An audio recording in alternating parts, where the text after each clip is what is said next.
Gadis yang baru saja dewasa dipaksa oleh Raja Ular. Namun nenek sama sekali tidak peduli, bahkan merasa senang diam-diam. Ternyata, 18 tahun lalu ayah gadis itu membakar sekelompok ular.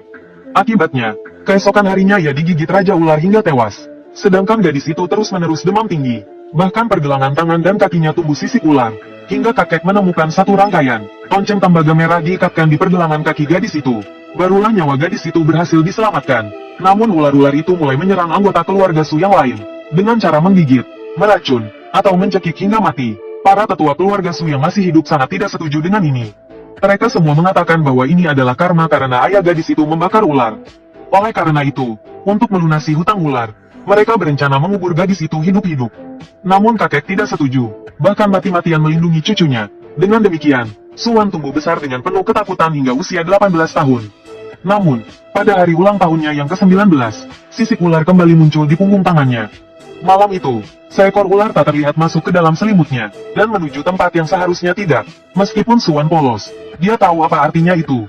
Dan sekarang kakeknya telah tiada. Tidak ada lagi lonceng baru untuk melindungi nyawanya. Terpaksa, nenek menggantungkan harapan terakhir pada Huang Po, seorang dukun dari desa tetangga. Namun siapa sangka, permasalahan keluarga Su, yang mendapat karma ular sudah dikenal semua orang. Huang Po berkata bahwa dia tidak bisa menangani masalah ini. Akhirnya, karena desakan nenek, ia setuju untuk membantu Suwan dengan meramal nasib. Namun Suwan menarik 3 batang undian berturut-turut, semuanya membawa kematian. Hingga pada undian keempat, tiba-tiba berubah menjadi hasil terbaik. Huang Po mengatakan undian ini sangat aneh. Dia tidak bisa mengartikannya. Harus bertanya pada dewa pelindungnya. Setelah Huang Po memanggil dewa untuk masuk ke dalam tubuhnya, ia memberitahu Suwan bahwa hutang ular hanya bisa ditebus dengan melahirkan bayi ular. Sebanyak ular yang dibakar saat itu, sebanyak itu pula yang harus dilahirkan. Jika tidak ada jalan keluar selain kematian. Namun dewa yang mengurusi hal ini sangat sulit diajak negosiasi. Kalian harus siap mental. Nenek buru-buru berkata bahwa cucunya sudah dijodohkan dan perjodohan ini tidak bisa dibatalkan. Jika dibatalkan, ia tidak akan bisa bertahan hidup. Suwan mendengar ini sangat bingung. Huang Po mengangkat kepalanya, terlihat sangat terkejut. Lalu dia langsung berlutut menghadap timur dan membenturkan kepala ke lantai. Kemudian seperti orang gila, dia mengusir nenek dan Suwan dari rumahnya. Namun, setelah sampai di rumah, Suwan tidak tahan bertanya pada neneknya. Apa maksudnya aku dijodohkan dengan rubah? Nenek menatap lonceng di kaki Suwan, dan berkata bahwa lonceng itu disebut lonceng tembaga musang merah. Itu adalah sesuatu yang kakekmu minta dari Dewa Rubah saat itu. Suwan sangat bingung. Jika kakek meminta perlindungan dari Dewa Rubah, lalu mengapa kita masih pergi mencari Huang Po? Nenek menarik napas dan berkata, lonceng itu hanya bisa melindungimu hingga usia 18 tahun. Aku tidak tahu jelas apa yang terjadi waktu itu. Aku hanya tahu bahwa kita tidak boleh melanggar perjanjian dengan dewa. Kalau tidak nyawamu dalam bahaya. Namun belum selesai berbicara, terdengar bunyi sesuatu mengetuk terus-menerus di luar jendela. Ketika memandang ke arah jendela, sepasang mata merah menatap mereka. Kemudian, sejumlah besar ular mulai masuk ke dalam rumah dan merayap ke tempat tidur. Melihat ini, Suwan dan nenek menggunakan bantal untuk memukul ular-ular itu dengan keras. Saat berikutnya, seekor ular besar mendekati nenek dan menggigit punggung tangannya dengan ganas. Dalam sekejap, tempat yang digigit mulai menghitam. Suwan segera menyadari bahwa ular-ular itu berbisa. Mata Suwan memerah, dan dia menangis ke arah pintu. Aku tahu kamu datang malam ini. Aku setuju untuk melahirkan bayi ular. Apakah itu cukup? Pada saat itu, gerombolan ular berhenti bergerak dan perlahan mundur. Di pintu, ular-ular itu membuka ruang kosong, dan sosok pria berbaju putih muncul. Dia melambaikan jari ke arah Suwan. Karena ketakutan, Suwan tidak berani mendekatinya. Pada saat itu, ular-ular membuka jalan. Pria berbaju putih berjalan mendekat. Dia memegang bahu Suwan dan menjatuhkannya ke tempat tidur di ruangan lain. Pria berbaju putih melihat Suwan dari atas. Aku memberimu kesempatan ini. Aku akan menyelamatkan nenekmu. Dan kamu akan melahirkan bayi ular untuk melunasi hutang. Dia melihat lonceng di pergelangan kaki Suwan dengan penuh dendam. Si rubah itu, apa dia pantas dibandingkan denganku? Pada saat itu, Suwan baru menyadari bahwa yang menindihnya adalah seekor ular. Rasa sakit di tubuh bawahnya membuatnya ingin melarikan diri dari ruangan itu. Namun, matanya juga mulai terasa perih. Malam itu, Suwan benar-benar tidak tahu kapan dia kehilangan kesadaran. Keesokan paginya, ketika dia bangun, ruangan dipenuhi bau amis ular yang samar-samar. Suwan dengan gigi terkatup bangkit dan memeriksa neneknya. Dia menemukan bahwa luka di punggung tangan nenek sudah tidak lagi menghitam, dan dia merasa lega. Pada saat itu, pria berbaju putih berdiri di luar pintu. Jika keluarga Sumu ingin orang yang tersisa bertahan hidup, jadilah bawahanku. Orang yang tersisa di keluarga Su. Apa maksudmu? Apakah kau juga sudah memperkirakan bahwa mataku akan berubah seperti ini? Karma hutang keluarga Su tidak hanya menimpa para keturunan keluarga Su saja. Selama kalian adalah keturunan keluarga Su, tidak ada yang bisa lolos di masa depan. Adapun mata itu, sebenarnya bukan milikmu, karena kau dilahirkan tanpa pupil. Suwan terlihat bingung, mata ini bukan milikku, jadi milik siapa? Suwan ingin bertanya lebih lanjut, tetapi pria itu mulai tidak sabar. Kemudian, mereka berdua pergi ke ruang persembahan. Pria itu menunjuk ke kertas yang sudah ditulis di meja. Satu ruangan yang bersih, 3 papan kayu yang bersih. Tempelkan ketiga kertas ini, menghadap ke timur. Setiap tanggal 1 dan 15, persembahkan dupa. Setiap hari, sediakan ayam, bebek, dan ikan segar. Suwan menahan rasa sakit di matanya dan bertanya, kenapa aku harus menjadi pengikutmu? Kau cocok, dan aku membutuhkan ini untuk melatih diriku. Selain itu, jika kau tidak menjadi pengikutku, kau tidak akan bisa beradaptasi dengan matamu. Dalam 1 tahun, kau pasti akan mati mendadak. Dan jika kau mati, hutang bayi ular juga tidak selesai, dan keluarga Sumu tidak akan bisa hidup. Suwan merasa sangat sedih. Malam sebelum ulang tahunnya yang ke-19, dia kehilangan kehormatannya, dan di hari ulang tahunnya, dia diberitahu, jika tidak menjadi medium dukun, dia tidak akan bertahan hidup. Hidup yang indah telah hancur oleh seekor ular. Namun ketika memikirkan neneknya yang tak sadarkan diri, dan keluarga Su, dia hanya bisa pasrah. Pria berbaju putih mengamati untuk beberapa saat. Tiba-tiba, dia mengangkat tangan dan mengetuk dahi Suwan dengan kipas lipat. Suwan mundur kesakitan, tetapi segera menyadari bahwa matanya tidak lagi sakit. Besok sebarkan berita bahwa kau mulai menerima pekerjaan. Nenekmu akan sadar dalam 7 hari. Setelah mengatakan ini, pria itu perlahan berubah menjadi asap putih dan menghilang. Suwan mendekati meja, melihat 3 kertas merah itu. Pada kertas di tengah, tertulis dengan kuat 2 karakter, Baizong, di timur laut. Biasanya ada 3 papan untuk persembahan. Nama dewa tertulis di papan itu. Arah papan harus menghadap gunung tempat dewa itu tinggal. Jadi, Baizong mungkin adalah namanya. Dan 2 kertas lainnya bertuliskan Bai Liu dan Zikui. Suwan tidak berpikir banyak. Dan hari itu juga dia mulai mengosongkan 1 ruangan bersih untuk memuja 3 papan kayu itu. Namun, begitu selesai mengatur semuanya, seseorang mengetuk pintu. Suwan membuka pintu dan menemukan seorang wanita parubaya di sana. Wanita itu memandang Suwan dari atas ke bawah. Sepertinya dia belum pernah melihat medium yang semuda ini. Kau siapa? Kenapa kalian datang mencariku? Nona Su, aku Liu Fen dari desa sebelah, desa Lotus. Menantuku belakangan ini diganggu oleh makhluk kotor, dan dia sangat menderita. Tolong ikut denganku untuk melihatnya. Suwan mengerutkan kening dan berkata, desa kalian punya Huangpo sendiri. Kenapa harus mencari jauh-jauh dan malah datang kepadaku? Wajah wanita parubaya itu tampak sedikit malu. Tadi malam, menantuku bermimpi. Seekor ular kecil memintanya untuk datang kepadamu. Mendengar tentang ular, Suwan langsung mengerti. Dia kembali ke altar, tapi tidak tahu bagaimana memanggil Baizong. Akhirnya, Suwan menyalakan dupa dan belajar. Seperti Huangpo, dia membungkuk beberapa kali. Namun, tidak ada perubahan di sekitar. Tiba-tiba sesuatu menepuk bagian belakang kepalanya. Dia melihat Baizong berdiri di belakangnya dengan wajah kesal. Jika ingin memanggil dewamu, cukup. Nyalakan dupa dan sebutkan namaku dalam hati. Siapa yang mengajarimu untuk membungkuk? Suwan ketakutan. Berpikir ular itu sedang bercanda. Aku tidak punya kemampuan untuk menangani kasus seperti ini. Bahkan Huangpo pun tidak berani menangani. Baizong dengan tenang berkata, aku adalah dewamu. Aku yang menentukan. Sekarang ikut dengan wanita itu. Pergi ke rumahnya dan singkirkan makhluk kotor itu. Setelah berkata demikian, Baizong berubah menjadi seekor ular putih yang melilit pergelangan tangan Suwan, dan perlahan berubah menjadi gelang perak. Lalu, Suwan mengikuti Liu Fen ke desa Lotus. Setelah sampai di rumahnya, Suwan merasa tidak nyaman. Meskipun memakai baju lengan panjang, dia tetap merasa dingin. Liu Fen membawanya ke kamar menantunya. Di tempat tidur terbaring seorang wanita. Wajahnya pucat dan bibirnya kehitaman. Terlihat seperti seseorang mencekiknya hingga sulit bernapas. Nona Su, kamar menantuku ini sangat aneh. Tinggal di sini lama-lama, pundak akan terasa tidak nyaman, dan dada terasa sesak. Jadi biasanya dia hanya sendirian di kamar ini. Aku mengerti, keluarlah dan tutup pintu. Jika aku tidak memanggilmu, jangan ganggu aku. Setelah Liu Fen keluar, Suwan dengan suara pelan bertanya kepada Baizong, apa yang harus aku lakukan? Gunakan matamu dan lihat dengan seksama. Namun, meskipun sudah mencoba melihat dengan fokus, Suwan tidak menemukan apa-apa di tubuh wanita itu. Baizong kesal dan berkata, aku menyuruhmu melihat ke bawah kakimu.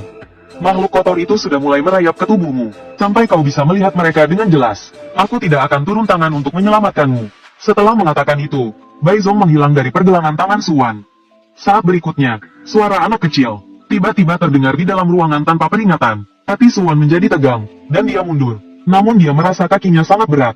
Saat itu, wanita di tempat tidur tiba-tiba meraih lehernya sendiri dengan kedua tangannya. Lalu dia memutar kepala dan berteriak dengan histeris meminta bantuan. Pada saat ini, Suwan bahkan lebih ingin menangis, karena dia sekarang bisa merasakan sesuatu sedang merayap naik di kakinya, dan akhirnya mencapai dadanya. Dengan putus asa, Suwan mulai meraba-raba tubuhnya, dan benar saja, Meski dengan mata tertutup, dia menyentuh sesuatu. Suan membuka mata dengan tajam dan berteriak, ada tangan yang mencekik leherku. Kemudian, wanita di tempat tidur itu jatuh dari ranjangnya, menangis dan merangkak mendekat. Suan tidak bisa menahan tubuhnya dan perlahan tergelincir ke lantai, bersandar ke pintu. Dengan rasa sakit, air mata memenuhi matanya tanpa bisa dikontrol. Tiba-tiba, pandangannya menjadi jelas setelah air mata itu mengalir, dan dia langsung melihat sepasang rongga mata kosong. Mengalir darah hitam dari dalamnya. Dia berteriak, itu anak kecil. Tiba-tiba, sebuah tangan menarik Suan dengan kuat, dan kekuatan di lehernya langsung menghilang tanpa jejak. 3 anak hantu berdiri di sekitar Suan. Mereka menunjukkan ekspresi ganas dan terus mendekat. Baizong mengerutkan alisnya dan menendang mereka. Wanita ini melakukan aborsi. Anak-anak yang lahir sebelum waktunya membawa dendam besar. Sangat mudah bagi mereka untuk menjadi roh bayi yang membalas dendam pada ibu mereka. Suan mengangkat kepalanya dan melihat bahwa ada satu anak hantu lagi menempel pada wanita itu. Ternyata ada 4 anak hantu di ruangan ini. Dia telah melakukan aborsi 4 kali. Sepertinya dalam pandangan manusia, ini adalah hal yang umum. Baizong menatap 4 anak hantu itu dengan tajam. Aku akan mengajarkanmu sesuatu. Sambil berbicara, Baizong melambaikan tangannya. Anak hantu yang menempel di leher wanita itu berteriak keras dan terjatuh ke lantai, seperti terbakar oleh sesuatu. Berguling-guling kesakitan di lantai. Wanita itu pun langsung pingsan seperti kehilangan seluruh kekuatannya. Wanita ini telah melakukan 4 kali aborsi dan dihantui roh bayi. Selain itu, kamar ini berada di sisi yang gelap, yang membuat energi negatif tumbuh subur. Awalnya, roh bayi itu hanya akan menyakiti ibu mereka. Namun sekarang, mereka bahkan menyerang seluruh keluarga. Jika dibiarkan terus seperti ini, seluruh keluarga mereka akan mati. Suan mengangguk pelan. Selanjutnya, apakah kau akan merasukiku untuk menangani mereka? Baizong berdiri di sana, menatap dingin. Makhluk kecil seperti ini tidak pantas untuk kuatasi.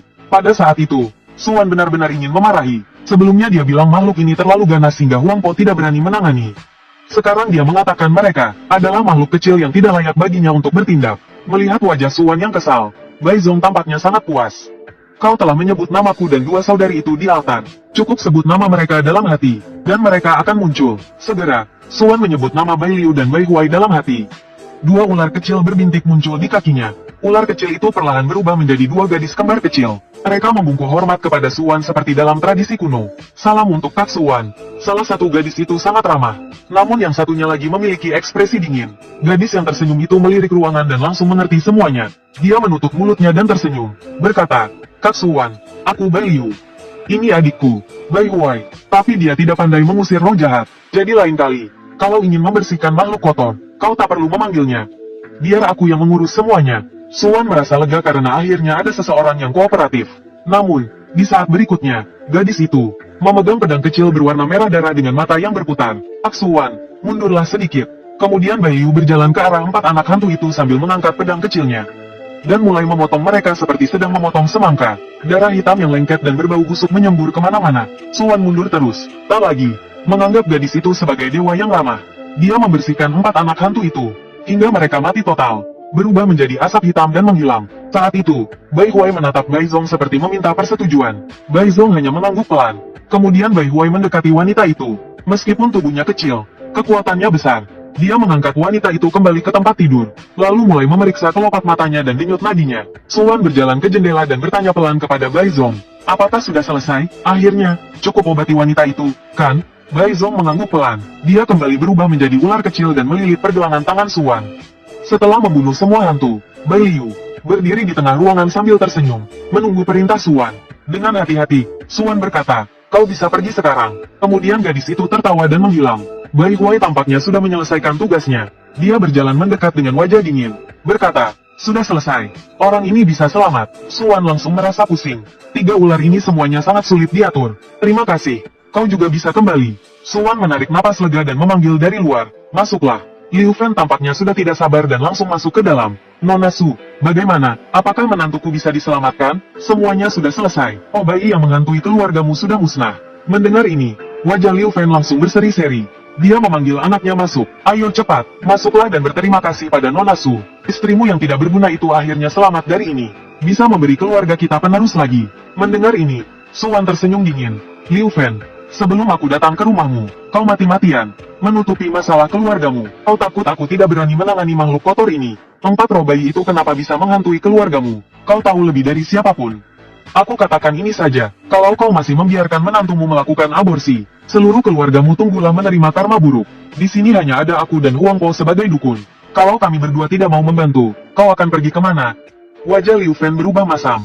Suasana langsung menjadi tegang. Akhirnya, anaknya mencoba melunakkan suasana. Dia meletakkan uang tunai 10.000 yuan di tangan Suan. Suan tidak banyak bicara, mengambil uang itu dan bersiap untuk pergi. Namun, tiba-tiba, sebuah tangan menyentuh pantatnya dari belakang. Tubuh Suan gemetar. Dia berbalik dan melihat anak Liu Fen. Dengan tatapan penuh nafsu, dia memandang tubuhnya. Nona Su, istriku tidak becus, tidak bisa melahirkan anak laki-laki. Kau masih muda dan cantik, pasti belum menemukan keluarga yang baik, kan?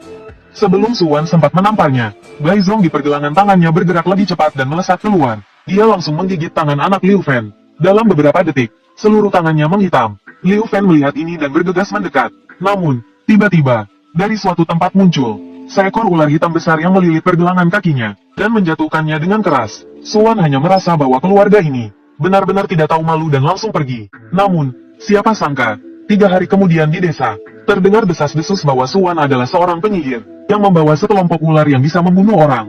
Situasi menjadi seperti ini, dan untuk sementara, tidak ada lagi orang yang datang meminta bantuannya. Jadi, Suan memutuskan untuk fokus merawat neneknya hingga sadar. Namun, malam itu, ketika dia tertidur, dia bermimpi aneh. Dalam mimpinya, Suan berjalan di sebuah gunung yang penuh kabut mistis. Dia tersesat dan terus berputar-putar di dalam hutan. Tiba-tiba dia mendengar seseorang memanggil namanya. Suaranya sangat lembut, dan berasal dari arah yang tidak jauh. Suan mengikuti arah suara itu dan dengan cepat keluar dari hutan. Dia melihat seorang pria yang wajahnya tidak terlihat jelas berdiri di sana. Pria itu mengenakan pakaian merah cerah dan bertelanjang kaki. Dia tampak tersenyum dan melambai. Wan Wan, kemarilah. Suan perlahan mendekatinya. Namun, ketika hampir sampai di depannya, tiba-tiba terdengar suara marah yang sangat dikenalnya, dan Suan terbangun. Dia membuka matanya dan melihat Bai Zong mencengkeram lehernya. Dia memanggilmu, dan kau ingin pergi? Suan baru menyadari apa yang terjadi. Bagaimana kau tahu apa yang aku impikan? Ini kan hanya mimpi. Sebelum Suan menyelesaikan kalimatnya, Bai Zong memperkuat cengkeramannya, membuat Suan tidak bisa berkata apa-apa lagi. Suan, aku tidak akan mengulang ini lagi. Jangan biarkan rubah itu mendekatimu lagi. Bai Zong melepaskan tangannya. Kau membawa hutang ular seluruh keluarga Su. Dan sekarang kau juga adalah pengikutku. Perjanjian pernikahanmu dengannya sudah batal. Jika dia mendekatimu lagi, seluruh keluarga Su tidak akan bertahan hidup. Setelah itu, Bai Zong berbalik dan pergi. Suan memegang lehernya sambil batuk-batuk. Dia tahu masalah besar akhirnya datang. Dewa rubah yang memiliki perjanjian dengannya telah kembali. Keesokan sore, saat Suan sedang memasak, dia mendengar seseorang mengetuk pintu. Ketika dia membuka pintu, ternyata itu adalah tetangganya, Paman Liu. Setelah masuk, Paman Liu langsung berkata, setengah bulan yang lalu, anakku mengendarai mobil pulang dan terkena gangguan makhluk gaib. Dia sampai rumah saat tengah malam. Dia mengatakan bahwa di jalan tol, dia bertemu dengan seorang wanita tanpa tubuh bagian bawah. Anakku mengatakan dia tidak sempat mengerem, dan langsung menabraknya dengan gas penuh. Setelah pulang, dia tidak merasakan apa-apa dan mengira itu hanya halusinasinya. Tapi siapa sangka, kemudian istrinya mulai berperilaku aneh. Setiap malam, dia merangkak di ruang tamu, dengan postur seperti tidak memiliki kaki. Kami kemudian memanggil Huang Po. Huang Po mengatakan bahwa anakku membawa hantu wanita ke rumah. Karena energi pria yang kuat, hantu wanita tidak bisa merasukinya, jadi dia menyakiti wanita.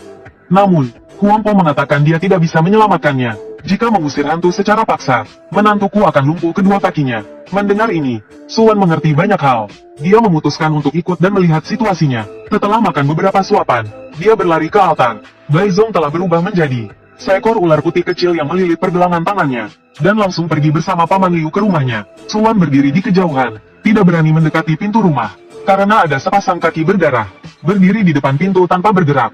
Suan memaksakan senyuman dan berkata, Paman, masuklah dulu. Pintu rumahmu ada energi negatif, biar aku bersihkan dulu. Sepasang kaki berdarah itu tampak sangat mengerikan. Melewatinya benar-benar menguji keberanian. Namun, Bai Zong tampaknya tidak berniat untuk muncul. Suan memutuskan untuk menyebut nama Bai Liu dalam hati. Tidak lama kemudian, Bai Liu muncul di depannya. Saat akan memberi salam, Suan segera menghentikannya. Dia menunjuk ke pintu dan berkata, keluarga ini terkena gangguan. Ada seorang wanita di rumah yang dirasuki hantu wanita. Tapi sekarang ada sesuatu yang berdiri di depan pintu. Bai Liu berjalan ke depan, mengitari kaki itu beberapa kali, lalu kembali tanpa menunjukkan tanda-tanda akan bertindak. Kak Suan, kaki ini mengikuti hantu wanita di dalam. Tidak bisa diusir begitu saja. Jika aku mengusir kaki ini sekarang, hantu wanita di dalam mungkin akan mengamuk. Bai Liu memahami ketakutan Suan dan tidak bertanya lebih jauh. Dia hanya tersenyum dan menggandeng tangan Suan untuk masuk ke halaman. Setelah masuk, Paman Liu berkata, istriku sedang tidak sadar di kamar. Setiap sekitar pukul 11 malam, dia akan bangun dari tempat tidur. lalu merangkak dengan cara aneh di ruang tamu. Suan meminta mereka menunggu di luar. Kemudian dia masuk ke kamar bersama Bai Liu. Tetapi, mereka menemukan bahwa menantu Liu tidak berada di tempat tidur. Dia tengkurap di tempat tidur, menopang tubuh atasnya dengan tangan, menghadap ke jendela. Arah yang dihadapinya tepat ke arah kaki di luar. Bai Liu berjalan ke depan, pedangnya berputar di tangannya beberapa kali sebelum dia menyimpannya. Kak Suan, aku tidak bisa menangani ini. Kau harus memanggil Bai Huai. Tampaknya kali ini adalah pekerjaan untuk menyelamatkan orang. Setelah Bai Huai muncul dan melihat wanita yang duduk di tempat tidur, dia langsung mengerutkan alis. Cabut roh. Kemudian dia berjalan ke jendela dan dengan satu gerakan, menebas tengkuk wanita itu dengan tangan kosong. Wanita itu mengeluarkan jeritan aneh sebelum jatuh pingsan. Setelah memeriksa denyut nadinya, Bai Huai mulai memasukkan jarum. Bai Liu mendekati Suan dan berbisik. Hantu wanita itu sudah terlalu lama merasukinya. Jika langsung dibunuh, tubuh wanita itu tidak akan mampu bertahan. Jadi Bai Huai harus perlahan mencabut roh itu sebelum membunuhnya. Bagaimana dengan kaki di pintu? Kaki itu tertarik oleh hantu wanita tersebut. Jika kita datang beberapa hari lebih lambat dan kaki itu masuk rumah, wanita ini mungkin akan mati. Bai Liu dengan sabar menjelaskan kepada Suan. Begitu hantu wanita itu dihancurkan, kaki itu akan lenyap. Bai Huai telah memasukkan jarum perak ke berbagai titik akupuntur di tubuh wanita itu. Kemudian dia menoleh ke Suan dan berkata, cabut. Suan tidak mengerti. Semuanya sudah disiapkan. Mengapa dia tiba-tiba bertanya tentang mencabut roh? Suan tanpa berpikir panjang langsung mengangguk. Selamatkan wanita ini. Jangan biarkan dia menjadi cacat. Tidak akan. Bai Huai menjawab dengan dua kata. Lalu dia memberikan tatapan rumit kepada Suan. Suan tidak mengerti apa artinya itu. Namun, Bai Liu di sampingnya tampaknya ingin mengatakan sesuatu, tetapi juga tetap diam. Metode mencabut roh Bai Huai tidak dapat dimengerti oleh Suan. Setelah waktu sebatang dupa, Bai Huai menarik jarumnya. Di telapak tangannya muncul awan kabut abu-abu kehitaman. Saat itu, wanita di tempat tidur perlahan sadar. Dia terdiam selama beberapa detik, lalu menutup wajahnya dan menangis terseduh-seduh. Seperti seseorang yang baru saja lolos dari maut. Dari luar, Paman Liu mengetuk pintu dengan tidak sabar. Melihat wanita itu sudah sadar, Suan yakin masalah ini telah terselesaikan. Dia menarik napas lega dan bersiap memberitahu Paman Liu bahwa mereka boleh masuk. Namun, saat dia hendak berbicara, kepalanya terasa pusing, dan dia jatuh terduduk ke lantai. Tubuhnya lemas seperti kehilangan seluruh energinya, seolah akan pingsan kapan saja. Kau benar-benar berpikir menjadi medium.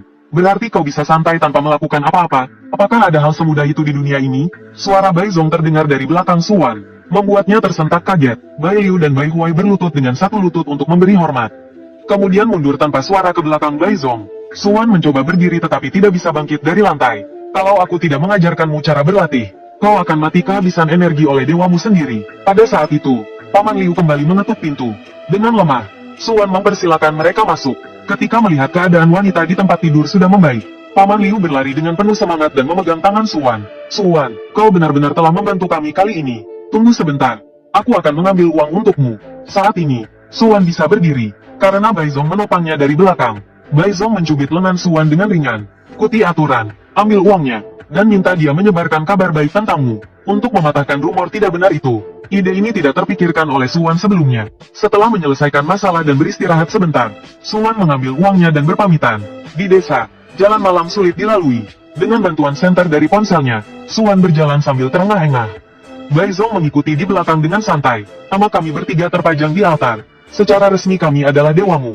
Tapi sebenarnya Bai Liu dan Bai Huai berada di bawah perintahku. Biasanya, jika aku ada, kau bisa menggunakan kekuatanku. Tapi jika kau melewatiku, kau harus memberikan energimu kepada mereka.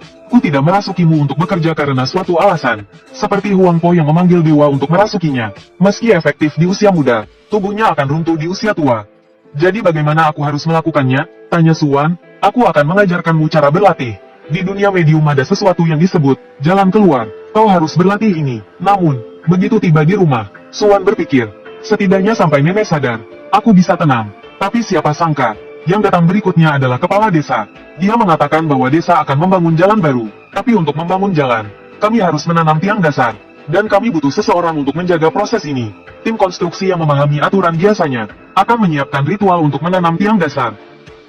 Saat membangun jalan, mereka menyembelih sapi dan kambing sebagai persembahan. Hal ini dilakukan untuk menghindari gangguan makhluk gaib, seperti hantu atau roh ular, agar pekerjaan lancar. Awalnya aku ingin mencari Huang Po untuk ini. Namun semalam aku bermimpi, ada seekor ular besar yang mengatakan dia akan mengurus ini. Setelah bertanya-tanya, aku tahu kau sekarang memuja dewa ular. Suan menyetujui permintaan tersebut, berbasa-basi sebentar, lalu mengantar kepala desa keluar. Setelah itu, dia dengan marah masuk ke altar. Bai Zong, kau bahkan menerima pekerjaan seperti membangun jalan dan menanam tiang dasar? Asap putih muncul dengan perlahan. Kemudian seekor ular putih kecil muncul di atas altar. Ada masalah? Suan menggigit bibirnya. Aku tidak bisa melakukannya. Jika ada masalah, aku tidak mampu menyelesaikannya. Ini adalah kesempatan untuk mendapatkan reputasi baik tanpa banyak usaha. Ekor Bai Zong sedikit bergerak. Aku sudah memeriksa Feng Shui desa ini. Ada energi naga kecil di sini. Tidak akan ada makhluk yang benar-benar berbahaya. Paling-paling hanya beberapa roh liar di jalan. Panggil Bai Liu untuk membunuh mereka. Sisanya kau hanya perlu berdiri di sana tanpa melakukan apa-apa. Mendengar itu, Suan merasa sedikit tertarik. Keesokan harinya, Suan datang ke lokasi sesuai perjanjian. Sesuai tradisi, mereka menyembelih sapi dan kambing untuk upacara. Kemudian dilanjutkan dengan upacara pembukaan sederhana. Suan berdiri di samping kepala desa. Untuk pertama kalinya, dia melihat proses menanam tiang dasar. Saat dia merasa kagum, Bai Zong di pergelangan tangannya bergerak. Hentikan mereka, periksa, kata Bai Zong. Hanya Suan yang bisa mendengar suara itu. Suan menoleh ke kepala desa dan memberitahu. Wajah kepala desa langsung berubah serius. Suan, menghentikan proses di tengah jalan adalah pertanda buruk. Apa yang kau temukan? Ada sesuatu yang meminum darah persembahan. Orang-orang yang bersiap menyembelih sapi segera berhenti. Suan mendekati bangkai kambing yang baru disembelih. Dengan sekop, dia mulai menggali tanah di sekitarnya. Semakin dalam mereka menggali, tanah di bawahnya ternyata sudah penuh darah. Lubang kecil itu kini sudah cukup dalam.